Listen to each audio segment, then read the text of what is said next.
Digimon World 2 is a follow-up to the very first Digimon World game, which would be incredibly tough to tell if it wasn't for the fact that its title bills it as a direct sequel.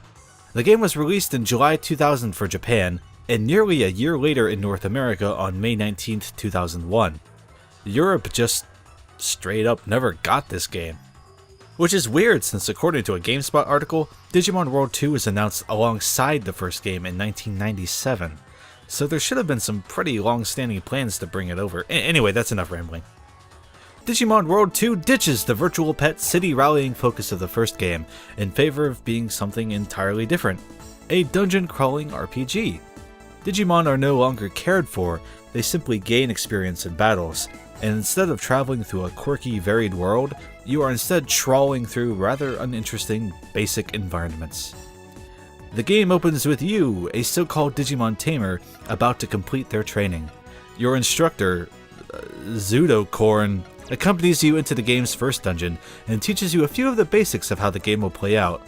And after finishing the map, you return to a city to pick from one of 3 established guard teams in the town.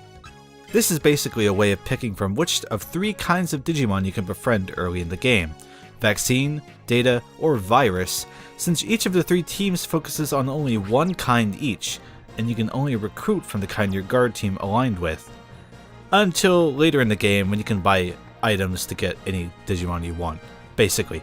From here the game just boils down to being assigned some dungeons, going to them, defeating wild Digimon, overcoming possible traps and status conditions, then beating the dungeon boss so you can rinse and repeat this process.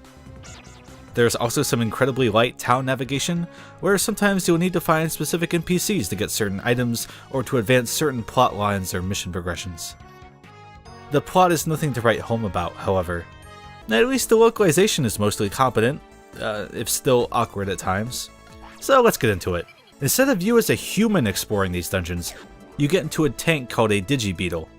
Each movement or action costs you 1 energy point, or EP.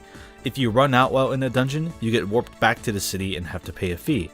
Same for if you run into enough traps like these colored floors, and wind up depleting all of your vehicle's health points. You can find treasure chests and open them, which are sometimes booby-trapped, and also find enemy Digimon to fight. Your main objective is to look for a warp square on every floor that will take you to the next level of the dungeon. Early on, this all works fine enough, though it tends to be uninteresting due to the lack of variety or interesting dungeon layouts. And really, it all falls apart due to how suddenly the dungeon trap placement spikes a dozen or so hours into the game, however.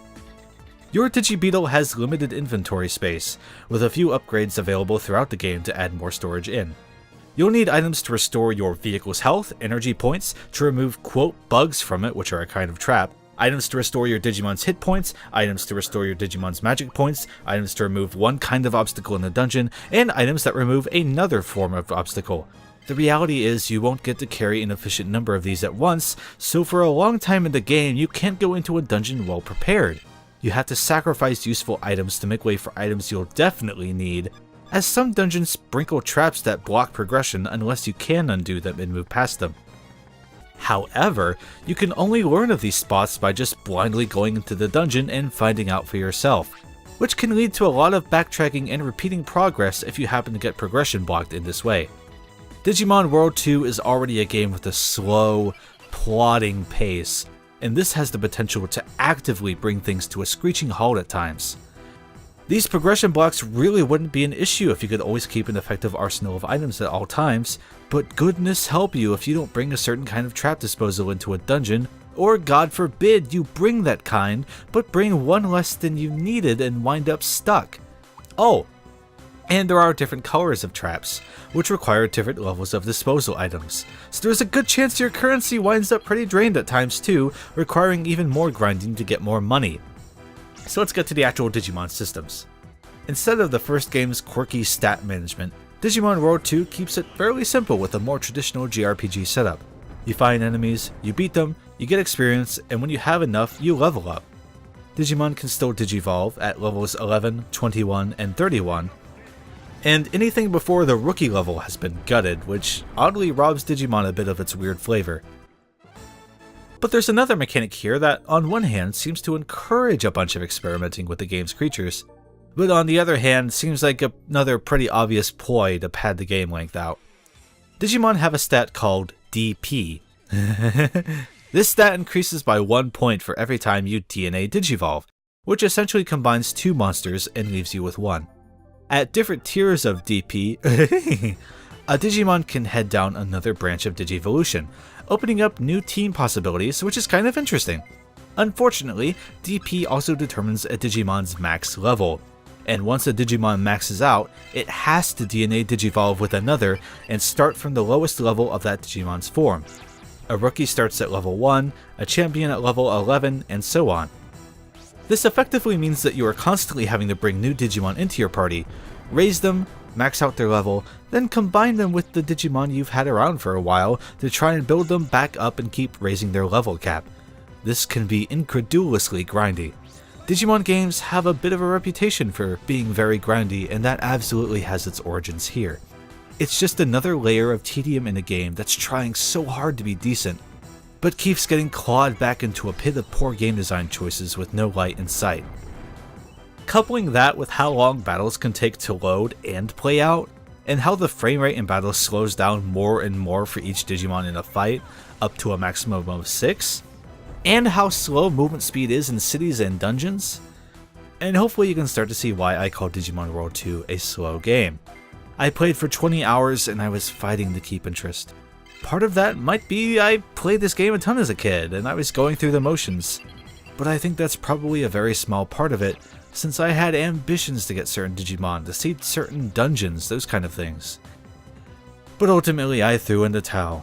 I even used the Game Shark just to see if that would spark my interest in the game again, and even that fell flat.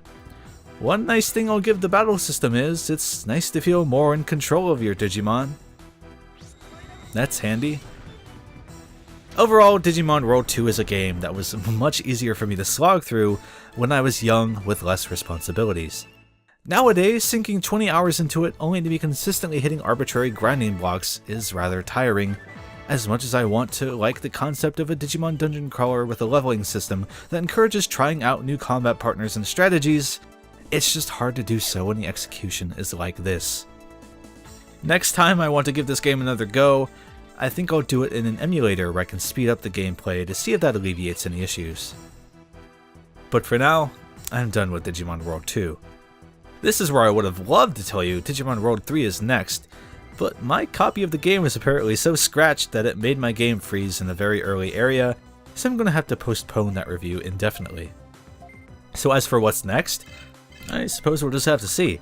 Until then, this has been MykonosFan, thank you very much for watching, and I'll see you next time on Learning to Love PlayStation.